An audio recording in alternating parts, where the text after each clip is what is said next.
Good morning, I'm Gretchen Ho. We're coming to you on this Tuesday, on the 18th day of November, bringing you Morning Matters because your mornings matter. Let's get to the stories that matter today. The Iglesia ni Cristo has ended its protest in Luneta. But before that, Senator Imee Marcos made serious allegations against her brother, President Bongbong Marcos. Batid ko na nagdadrag siya. Nalaman ko at ng pamilya. Nalaman ng pamilya. Seryoso ito.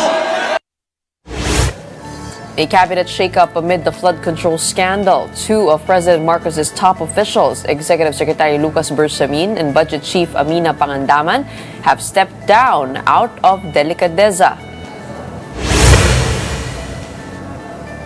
And lawmakers in Congress are hitting back at the series of allegations made by former Ako Bicol Representative Zaldi Co against President Bongbong Marcos and former House Speaker Martin Romualdez. They argue that Co's claims are vague, difficult to verify, and lack sufficient evidence. The Iglesia ni Cristo has concluded its rally at the Quirino Grandstand, but before it ended, the protest was marked by Senator Imee Marcos's public allegation that her brother, President Bongbong Marcos, is using illegal drugs. Here's the report.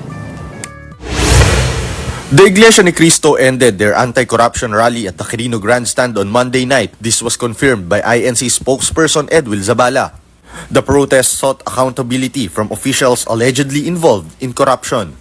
During a surprise appearance, Senator Imee Marcos accused her brother, President Bongbong Marcos, and First Lady Liza Araneta Marcos of using illegal drugs. Tatanang kami ni Bongbong.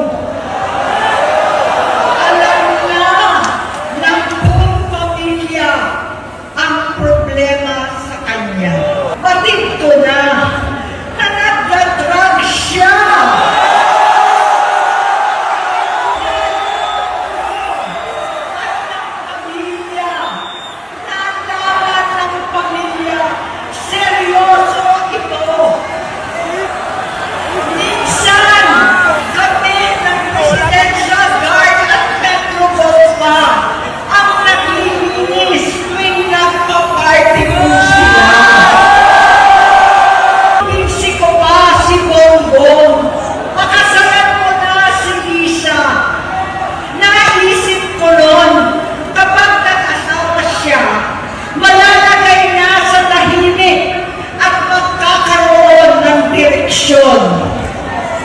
Ang laki ng pagkakamali ko. Mas lumala ang kanyang paglulong. Magkalulong sa droga.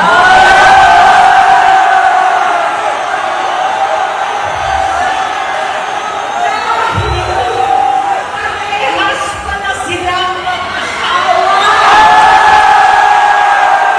Senator Imee also urged her younger brother to stop and expressed concern for his health. Bongbong, nag-aalala sa'yo si Manang. Tuwing nakikita kita sa TV, gusto kitang puntahan. Napakalaki ng pinagbago mo.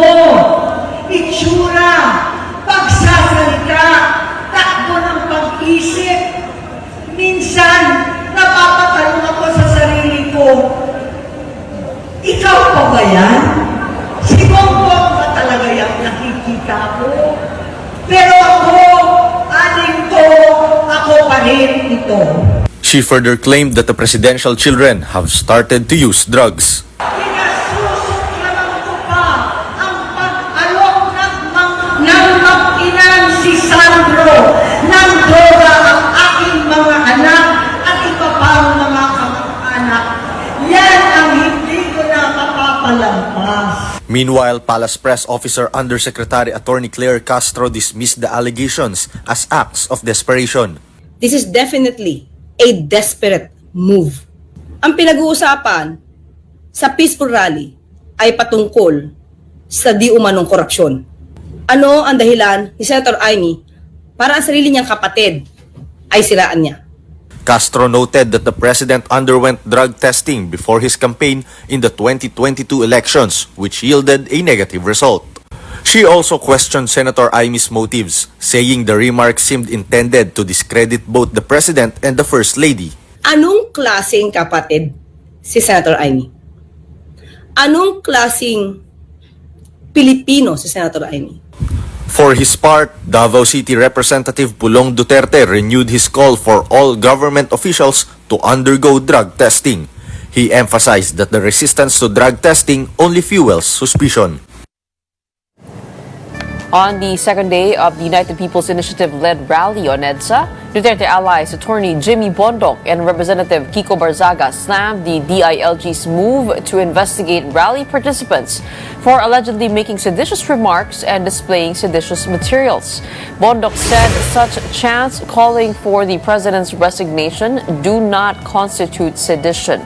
He argued that such statements are a form of free speech, not a crime, citing previous supposed unpunished calls for Vice President Sara Duterte to step down. Barzaga echoed this view, saying that Interior Secretary John Vic Remulla's stance is not supported by law.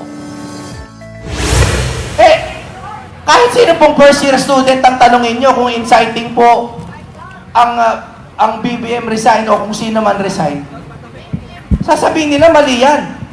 Ang daming sumisigaw ng Sara resign Nahuli ba yan ng inciting to sedition?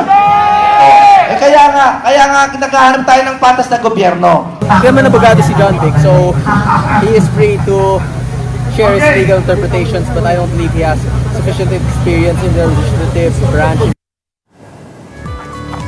And there's another shakeup in government as two top cabinet officials have resigned amid allegations of flood control anomalies. Here's the report.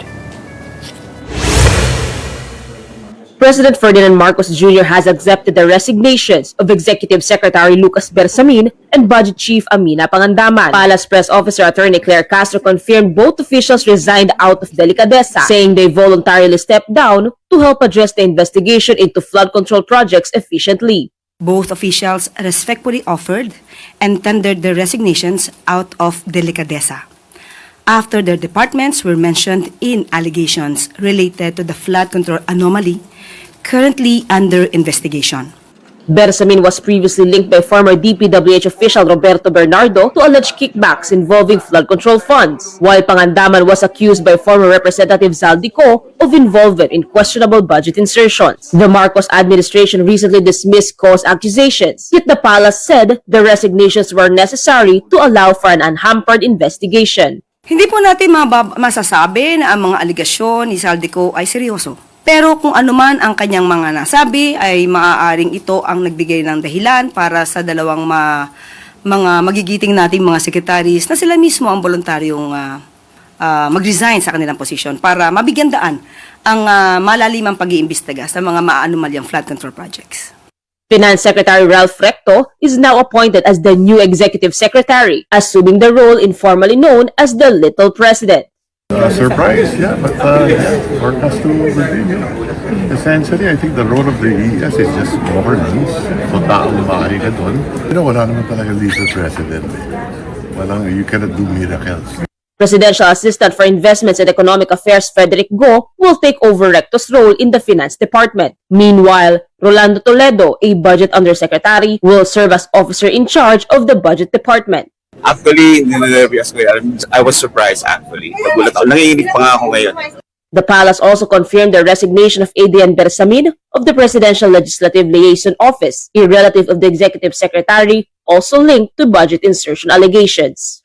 These leadership changes reinforce the President's commitment to strengthening institutions. The Office of the President assures the public that all agencies will continue to operate without interruption and with the same commitment to effective governance and public service. And coming right up, we'll unpack the cabinet shakeup with former Budget Secretary Butch Saba. Don't go away. Morning Matters returns after a quick break. Keep it here.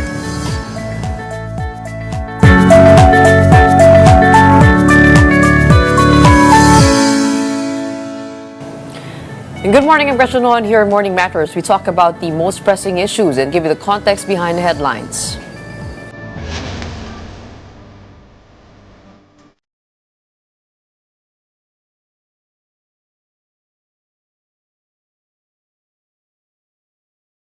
As reported earlier, President Bongbong Marcos has accepted the resignations of Executive Secretary Lucas Bersamin and Budget Chief Amina Pangandaman. This comes as the latest move in the ongoing cabinet shakeup, which began with the first phase of reshuffles in May of 2025. Now, since then, several cabinet members' resignations have been accepted, including secretaries from the Department of Foreign Affairs, Environment and Natural Resources, Energy, and Human Settlements and Urban Development, among others.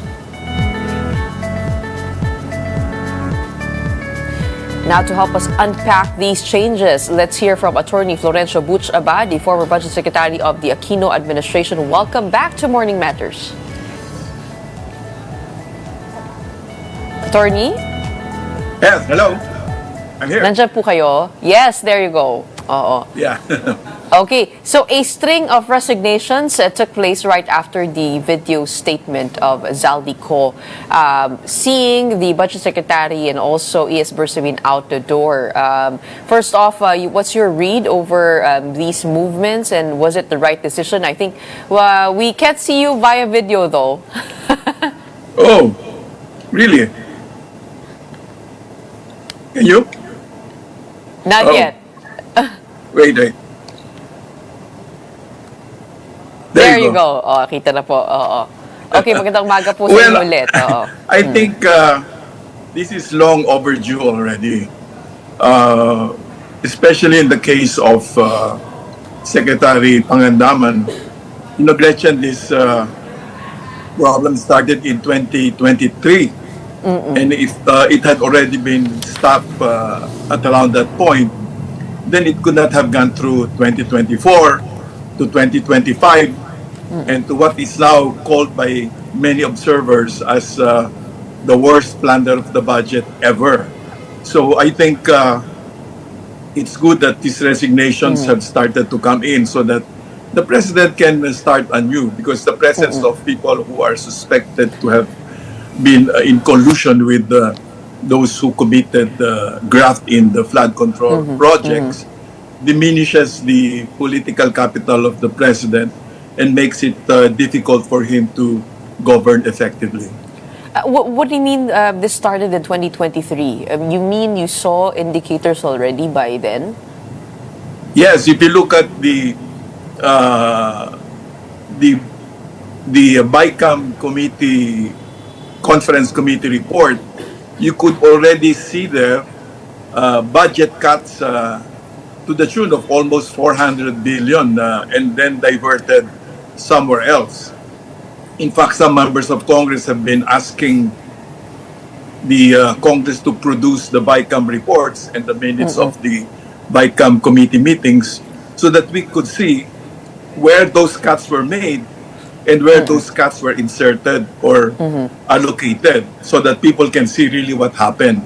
But that has not been produced so far, so it's created even more suspicions that irregularities happen. So if that had been stopped at around that point, then it could have not gotten worse as it has happened already up to 2025. Where did you see the budget cuts happening, and where did you see that diverted to? In the 2023 budget? You could see that in the BICAM reports themselves. I saw some copies of the summaries of the BICAM report, and I saw a full copy of the BICAM report of 2025. And you can very well see there that there were huge budget cuts made, and that they were also moved or transferred to some other items like flood control, infrastructure project, ayuda, and many other projects. So I think the ICI still has to get these documents so that they can be fully exposed and people are appraised of what really happened. Because otherwise, if we don't go to the root of this problem, then there is no way for us to be able to understand what really happened. But the BICAM process is under the legislature. Why hold these two responsible, the ES and Budget Secretary? Ano kayang maaaring naging say po nila dito sa budget diversions na ito? Well, if you take the funding of the president's budget priorities away and a significant amount, what happens is you undermine the ability of the president to implement and execute his budget priorities for the coming year. You know, the budget is the financial expression of the president's development priorities for the coming year. Now, it is true that Congress has exclusive jurisdiction of the budget authorization process. But it is also true that an overwhelming number of the legislators are part of the president's what they call supermajority. They are they are parts of the president's coalition, and therefore they are also committed to supporting the president to enable him to provide clear directions for the country. But if they undermine that, I think the president has the right to call upon them to correct the budget misallocation so that his own priorities are not compromised. And that is part of his responsibility and function as a leader of, as a political leader and as a leader of the parties in coalition with him. Which leads me to my next question regarding the statements of Zaldico. Do you think they are believable and traceable, ito pong mga insertions sa presidente? Because why would he botch his own budget, right? As yung NEP po is a reflection of his priorities. Does it make no sense na yung budget niya ang titirahin niya? Your thoughts on that? Yeah, well, you know, it takes about 6 to 8 months to prepare what is called the National Expenditure Program, which is also known as the President's Budget. So, if the President had priorities that he wanted to include in the budget, then he had all those time to put those priorities and direct the Secretary of Budget and the Secretary of Finance and the economic managers to include those priorities in the NEP. So, that is why many people are a bit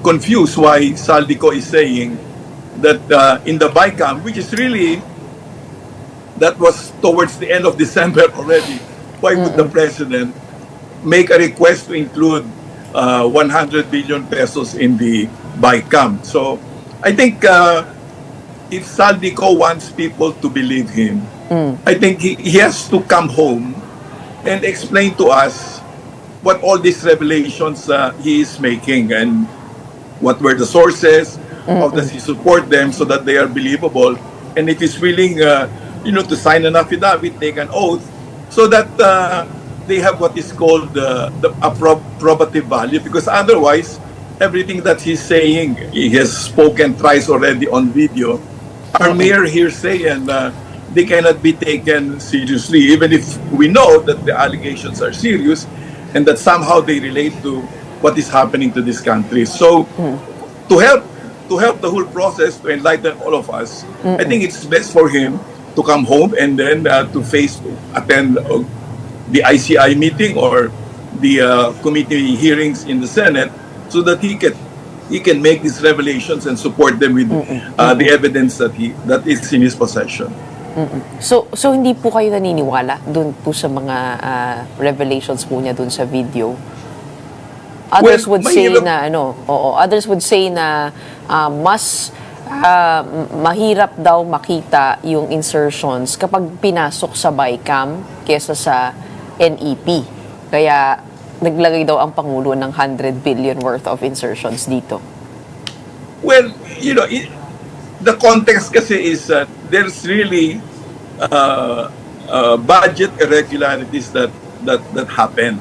And therefore, if you introduce an information like what Saldi did, of course, people will stop and say, totoo kaya yan? So you will think about it. But if he is convinced that it's true and he wants to help sort out the truth, then, and for us to believe him, then he should come and say, face the appropriate bodies like the Senate and the ICI, so he could make this presentation and support them with evidence.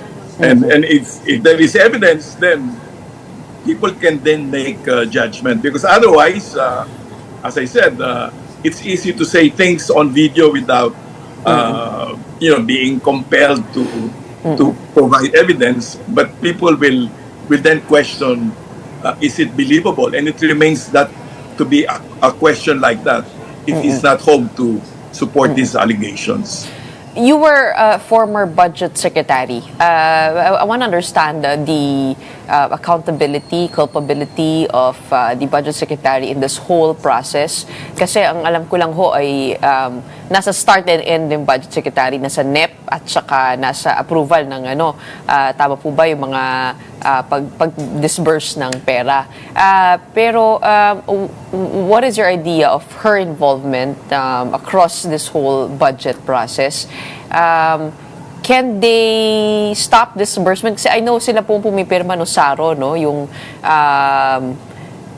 budgetary special allotment release order that is needed for funds that are under for later release at special purpose funds. At pati na rin ata yung mga insertions made by Congress. So, ano po ang powers ng isang budget secretary?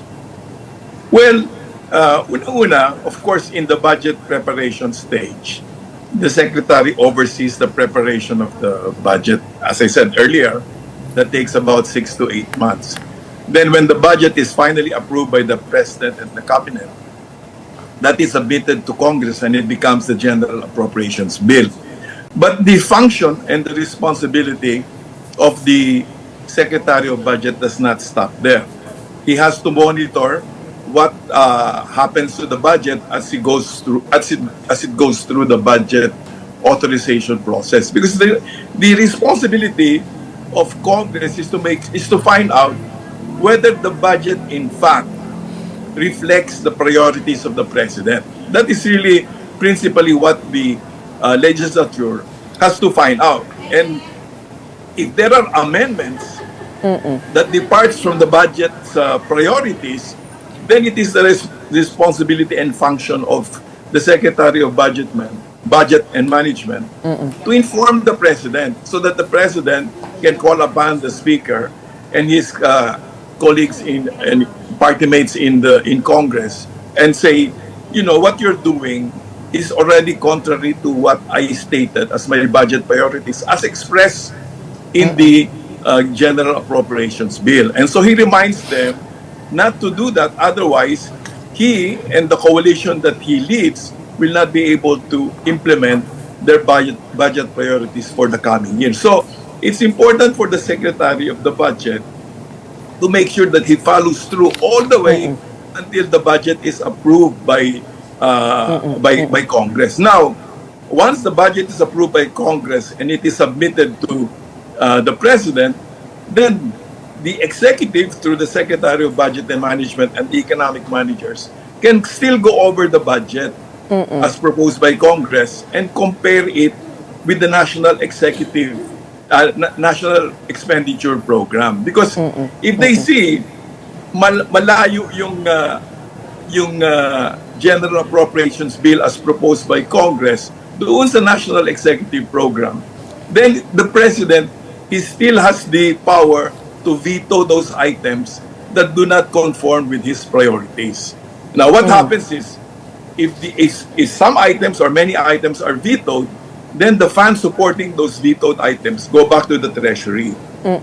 The following year, the President can submit a special appropriations to Congress so that what were taken out of the budget that were part of his priorities can then be funded by the special appropriations. So may remedyo pa rin yung executive pag nawala ng pondo yung kanyang priorities sa budget. So importante na tinututukan ng Secretary of Budget yan as it goes through Congress and all the way when it's submitted back to the President for signing as the General Appropriations Act. May remedyo siya all the way.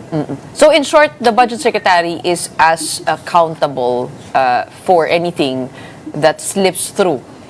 Kung may dinagdag po dyan na questionable, kapag hindi po na isala ng DBM, they are responsible for that. Yes, as Budget That Secretary. they should have seen it. We cannot expect the President to do that himself because he has to attend to many things in government. And it's really the function of the Secretary of Budget to follow through on what was submitted to Congress. And if there are If there is any deviation from what has been approved by the president, then he has to inform the president so that the president can then Kapag sinabi meet ho niya with the na speaker. kapag sinabi ho niya na marami po, libo-libo po ang line items and we acted in good faith when we saw this kaya namin pinasa. Is that the negligent statement which is sinabi po ni Secretary Pangandaman? I think it's more an excuse than a real reason because the DBM has staff, budget staff, people who look at this. Sanay na yan sa mga pag-uusisa ng budget. Sa DBM, there are bureaus. There are directors in charge of every agency. So every director can monitor all those agencies. And then those line agencies also have budget experts.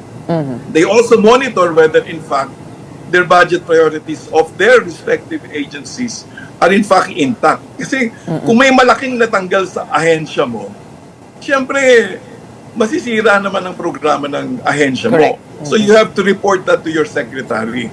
And if the secretary can do something about it, well and good. If the secretary is not able to do anything about it, then he can go up to the president. For example, in 2024, 242 billion of foreign assisted projects of the DOTR were taken away from the funding for those projects were taken away. Now, if they want to continue with those strategic transportation and infra projects, and Congress doesn't listen to them when they appeal that they should restore the budget, then the Secretary of Transportation can talk to the President and say, Mr. President, yung ating hong mga maraming high-impact transportation infrastructure projects, wala hong pondo dahil tinanggal ng Congress. Pwede bang kausapin niyo yung speaker? Para hindi naman mangyari yun dahil approved projects na yun with our bilateral and multilateral commitments. So may remedyo. So that's how it works. So, okay, thank you for helping us understand more about the budget process. We hope to have you back on the show. I mean, this is a complex process that we need to understand from the inside. Your insights are very much valuable.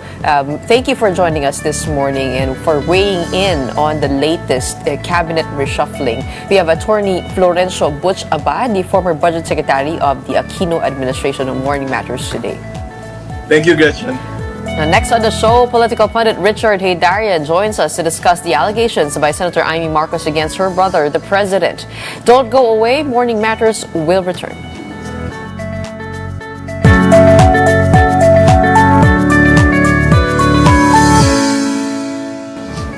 Welcome back. You're still watching Morning Matters here in One News. As we all know, Senator Imee Marcos has leveled a serious accusation against her brother, President Bongbong Marcos, alleging he uses illegal drugs. Senator Imee made the claim at the INC rally last night, stating his name was on a 2016 drug list compiled during the Duterte administration. The senator then made a public plea for the president to stop using drugs, citing concerns for his personal health. The palace, through Press Officer Undersecretary Claire Castro, swiftly rebutted the claims. Meanwhile, she also dismissed the allegations as acts of desperation. Castro questioned Senator Imee's motives and noted that the president underwent drug testing before his campaign, saying the remarks seemed intended to discredit both the president and First Lady Liza Araneta Marcos.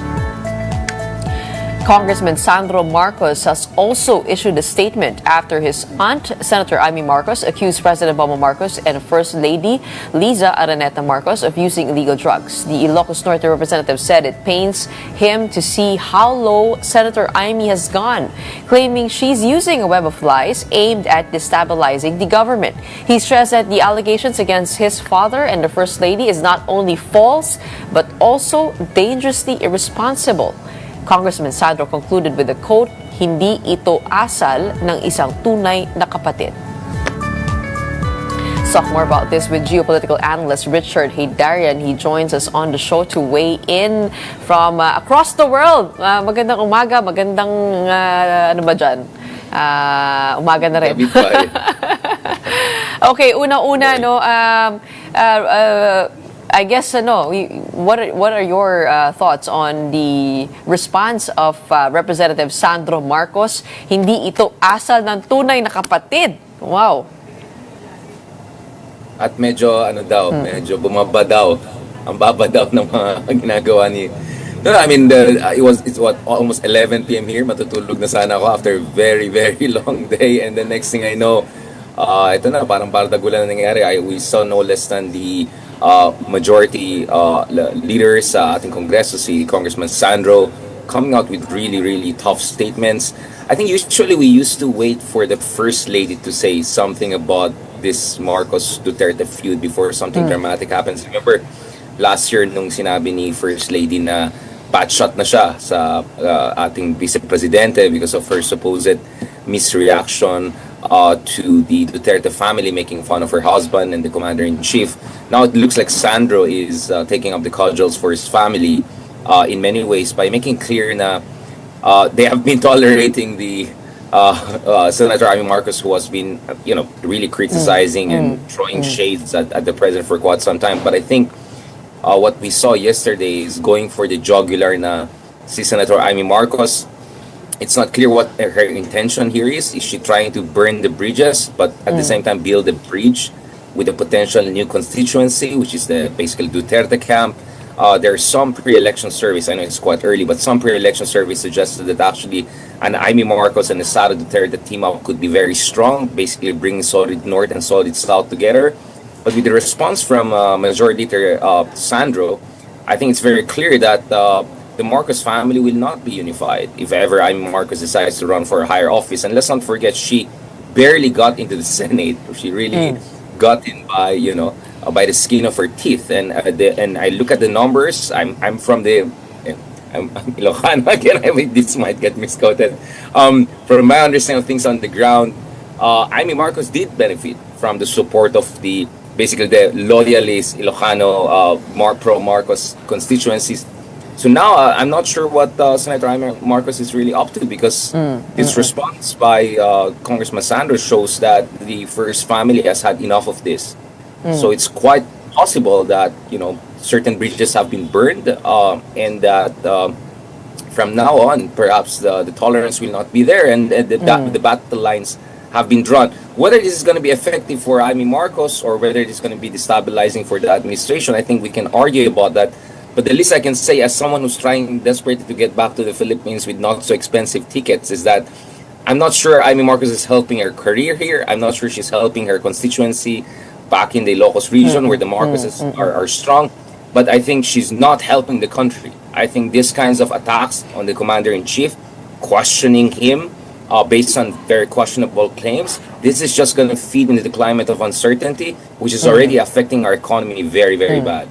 But she made serious allegations also there, claiming that her brother's decision-making has been influenced by the use of illegal drugs, not just the president, also the first lady, also the presidential son. Do you think that matters? Why this specific revelation dropped by the sister? Ang dami naman din pwede, di ba? Pero itong mismong paggamit ng illegal na droga, was this meant to fan the flames of the public's anger, to hopefully turn this 3-day protest into something more? Anong basa mo? Well, again, obvious na maraming frustration dyan. No? So, sa pagkaalam ko, hindi sang-ayon ng mga iba't ibang grupo on the way forward. Mukhang yung pro-Duterte camp, and some would argue Imee Marcos is already firmly in that camp. Baka ang gusto nila, actually hindi siya baka, I think it's quite clear, ang gusto nila dito is mag-resign ng presidente, so basically change in government if not change in the regime. Pero sa pagkaalam natin, that 3-day rally by the INC, it looks like the INC leadership is very clear that they're not calling for a change in the administration. What they're calling for is for some significant reforms to address concerns with accountability and corruption. And that's why the timing of this latest cabinet reshuffle, I think, is perhaps not a coincidence. We knew that Executive Secretary Bersamin, ex-Executive Secretary Bersamin, was potentially part of a reshuffle for quite some time, but to have even the budget secretary part of this, and to have it exactly a day after the massive show of force by the best organized religious organization in the country, arguably, right, outside the Catholic Church. I think the timing tells that perhaps maybe the president and the INC leadership, perhaps they have an understanding on the way forward, and that the INC is not interested in pushing for political destabilization or pushing for the change to administration, which leaves the pro-Duterte camp, which arguably includes the Imee Marcos, in a bind. So I think you were absolutely right by suggesting that perhaps this is an act of desperation, because she's really burning bridges with the ruling faction within the Marcos dynasty, if I can put it that way. And I'm not sure how is this going to help her political career in the coming years. President Marcos could become a lame duck president in a year or two, or maybe earlier, but he's still the commander-in-chief.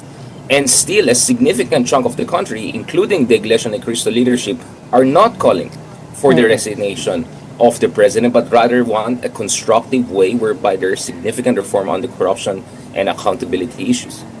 Tingin mo ba tanggap na ng Duterte side or faction si Senator Imee Marcos? I mean, dati napag-uusapan lang natin dito na namamangka siya sa dalawang ilog. Now she's clearly defining her political lines, aligning herself with the Duterte camp. Possibly, I mean, it could help her survive, right? Through the next administration. Has she been already accepted by the Duterte side for her? I mean, nakita naman natin na maraming nag-react, no? Nung in-endorse ni Vice President Sara Duterte sa Imee Marcos nung election time. You could argue that perhaps that was decisive, or perhaps help Imee Marcos to get across the line to win by the skin of her teeth. But nevertheless, I'm sure that there are also people in the Duterte camp, maybe supportive of a Sara for 2028, but not necessarily supportive of a Duterte running with another Marcos. At least what's clear is that para kay Imee Marcos, perhaps she wants to win over that pro-Duterte camp, and basically saying that I'm not BBM. And BBM, basically ang sinasabi na dito is BBM is not representative of the Marcos brand. And so even though Marcos siya, she could be a viable, and she could be an effective and loyal and reliable partner for Sara Duterte if ever they run. As I said, some pre-election surveys said that an Imee-Sara matchup could be theoretically very, very strong, right? So I think definitely there's that kind of messaging. So this messaging could alienate some in the loyalist base. Clearly it's not winning over the non-partisan Filipinos. But I think this is an unconscious attempt by her to win over folks in the pro-Duterte camp who are not convinced that they should support yet another Marcos come 2028.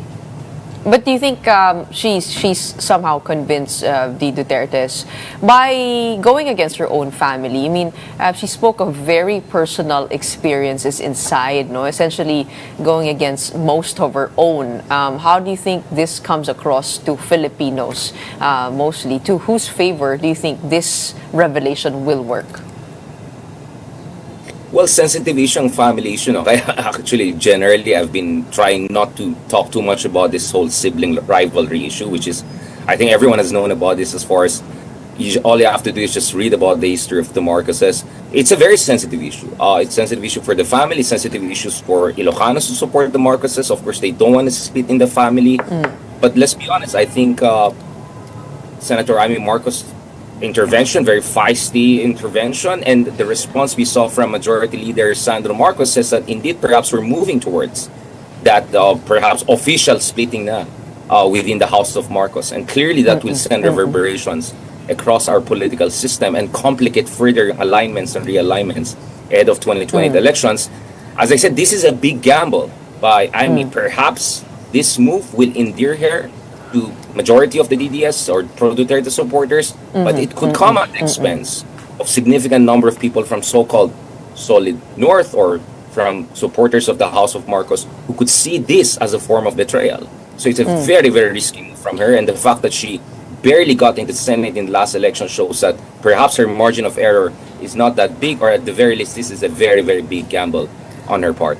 Okay, right after that speech by Senator Imee Marcos, the INC cut short na its supposedly 3-day protest. What do you think happened there? Do you echo Ronald's observation na nagbago ng posisyon itong INC starting on the first day? Probably baka meron na negotiation somewhere there, quid pro quo. Did you notice the same thing? And where do you think does the INC stand on this? Because right after that speech, she was shown being congratulated by the Iglesia, including Senator Rodante Marcoleta. So parang anong basa mo dito sa INC as a body and their role in supposed or an emerging or a possible withdrawal of support by the military, rumored? Gretchen, I'm all the way here in University of Oxford, so I'm doing research and econ and maths and all of that. Pero base sa pagkalam natin, I think Secretary Ron Llamas has been open about it, I think we're sure that their communication channels, clearly the Malacanang and the INC leadership have healthy and robust communication channels. And sa pagkabasa natin dun sa statements ng leadership of the INC, it seems that at least so far, they're not for resignation or change of government, and they're willing to give the president more time and more space to do what is right, what is necessary, and to reassure them pagdating sa mga kanilang demands on issues of corruption and accountability. So I think that creates some breathing room, some cushion, and definitely that takes away the wind from the pro-Duterte camp who were hoping to have some sort of a denouement or a decisive moment in November. So perhaps the president has bought himself at least a month or two, or if not more.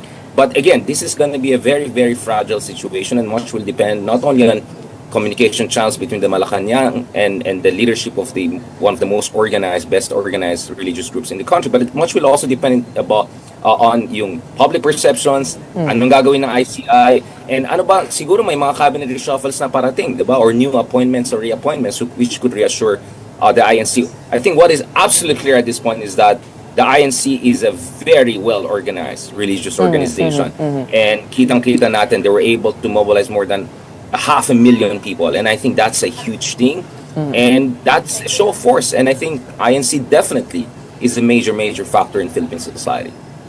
Okay, maraming salamat. Ginulo ka namin dyan, no? Dahil sa mga pangyayari Pagtulog kagabi. na, Certainly may need makita to naman hear ako. your voice Thank you so all the much. way there from Maraming the University of Oxford. Maraming salamat. We'll get the side of somebody from the other side of the political spectrum.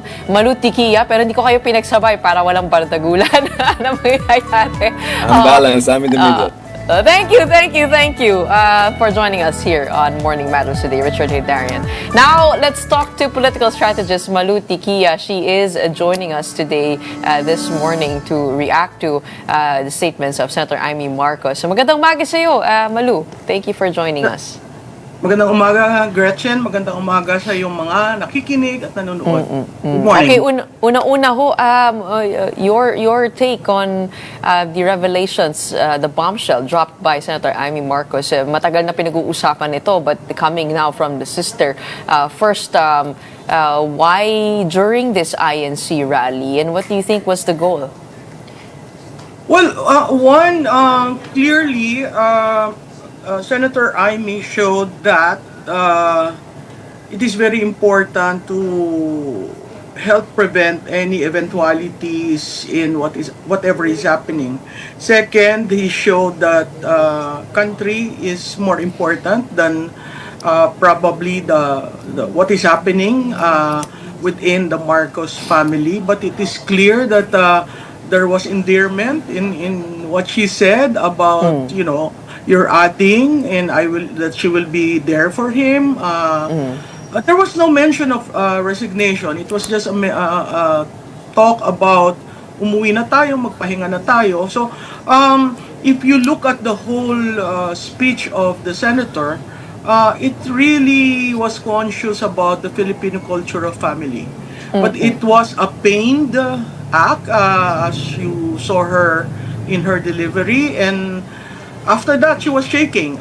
She was, as she said, I was unburdened But mahal ko kapatid ko. So I guess the agony there's so many things going on social media, that how come she never talked about it, that she knows about it when she negotiated with the unit team for 2022. But these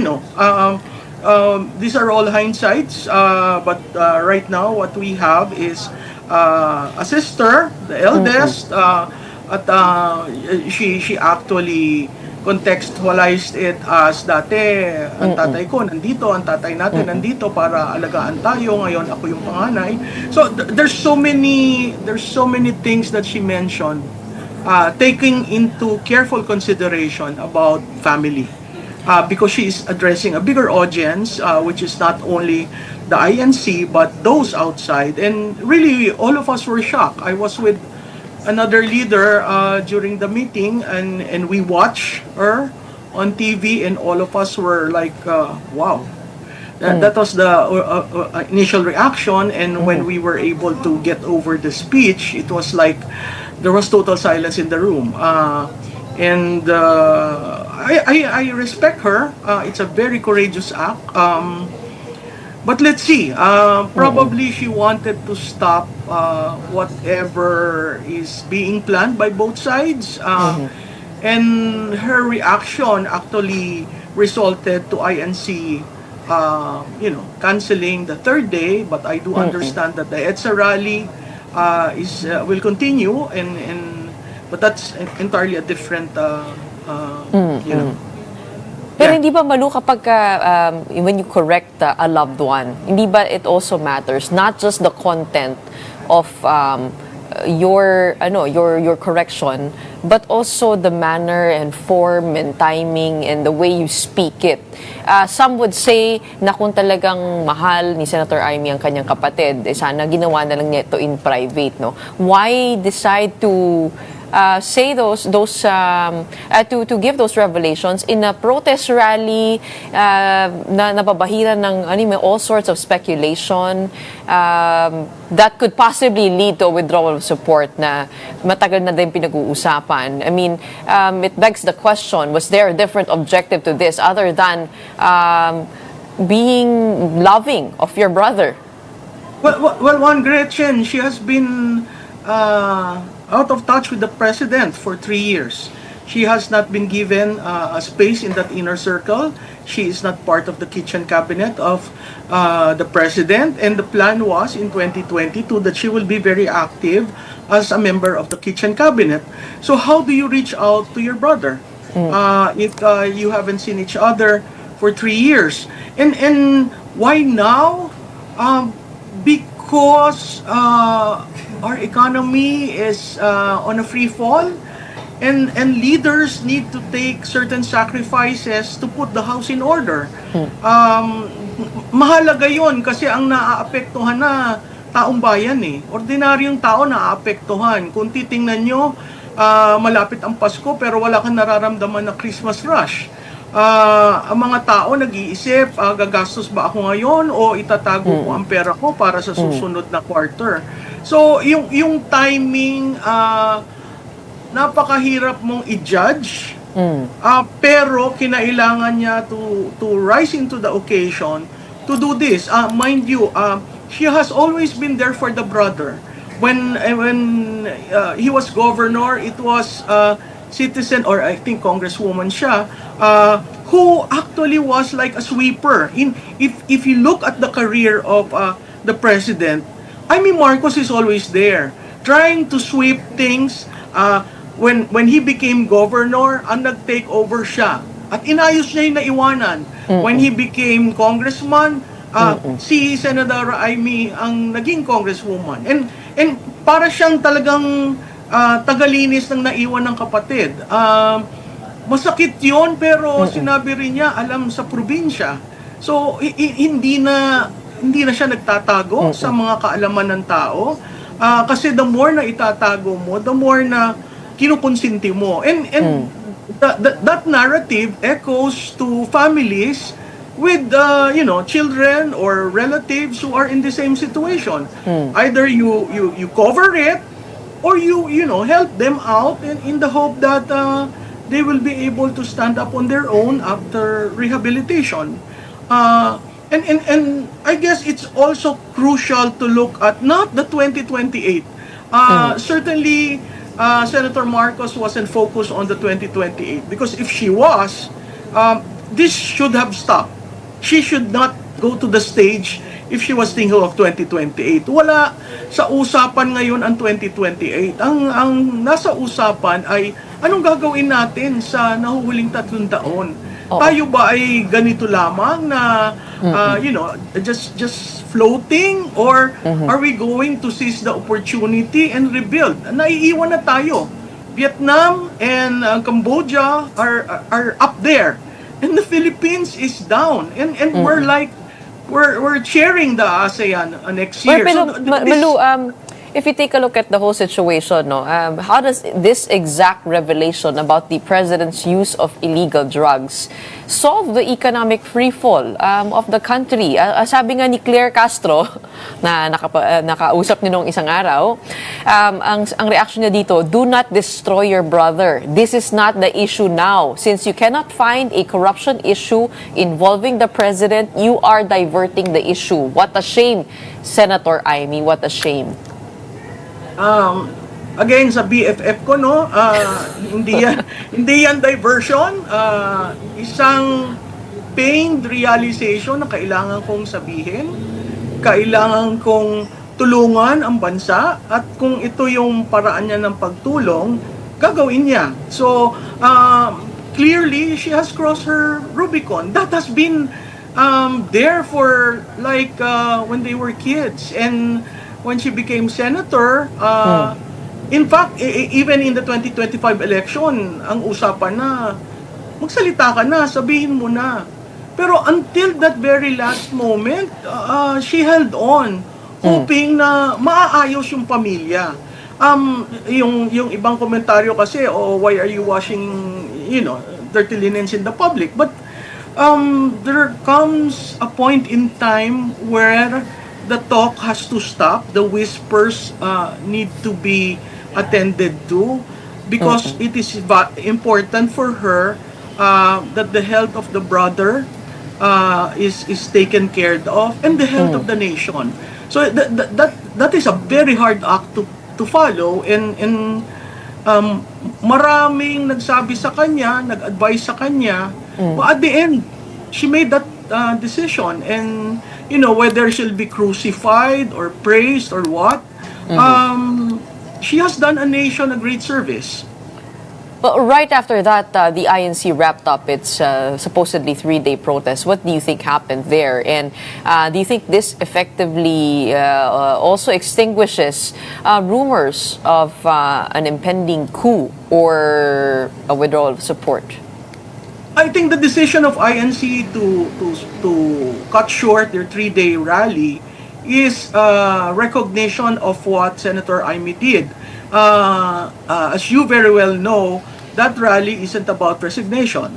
That rally wasn't about establishing a junta, etc., etc. It's essentially for transparency and accountability. And if you look at the speeches, they were calling for opening the process, making accountable, getting, these people cases filed in court. So when they decided to stop, I guess it's the fact that if they continued, it would lead towards a call for resignation, and that rally wasn't really for that. Right now, what is being played are 3 scenarios. There's a call for resignation. There's people are studying the incapacity clause of the Constitution, Article 7, Section 11, in case of incapacity. In case of resignation, you have the constitutionally successor to take over. In case of incapacity, the vice president becomes acting president. And the third, I think, is an action of the administration. There's talk that the ombudsman is going to file cases to so many names, both incumbent politicians and everything, you know. When Yusek Claire Castro said that it was a diversion, it was not. It was essentially saving the brother and saving the republic. Oh, yung ano po, incapacity clause, how does that work? I mean, there's a voluntary and involuntary declaration. The vice president by the cabinet, and then it has to go to Congress. And dadaan then po doon. there's got to be a declaration of incapacity, and the vice president takes over as acting. If As two-thirds, acting. if two-thirds from the House and the Senate vote on the incapacity of the president. Yes. Okay. It's curious provision of the So Constitution. We'll look into there are that. scenarios. There are scenarios being played. Last night, this dawn, this morning. So you know, the legal eagles would be able to probably tell you the differences of those options. But you know, the other problem really is the administration has to be forthright with the accusations being made by Congressman Ko. Waiving it as hindi yan totoo is not answering. You know, you have to be direct, because very direct. Whether that has probative value is something else. Diba? So these things need to be answered publicly if you are to arrest the continuous decline of trust of the president. Just waiving what Yusek Claire Castro often does is a wrong way of addressing the issues. And that is from Maluti Kia on this morning of November 18. Shout out to your BFF. Maraming salamat for joining us and answering our call. We have political strategist Maluti Kia weighing in on the statements of the president's sister last night at the Quirino Grandstand. Maraming salamat. We'll look into those insights throughout the rest of the day and keep this discussion going. In the meantime, that wraps up today's episode of Morning Matters. We hope we've given you the right start to your morning. Let's go ahead and make the day matter. My name is Gretchen Ho. Kapatid, we are One News, all sides, all the time.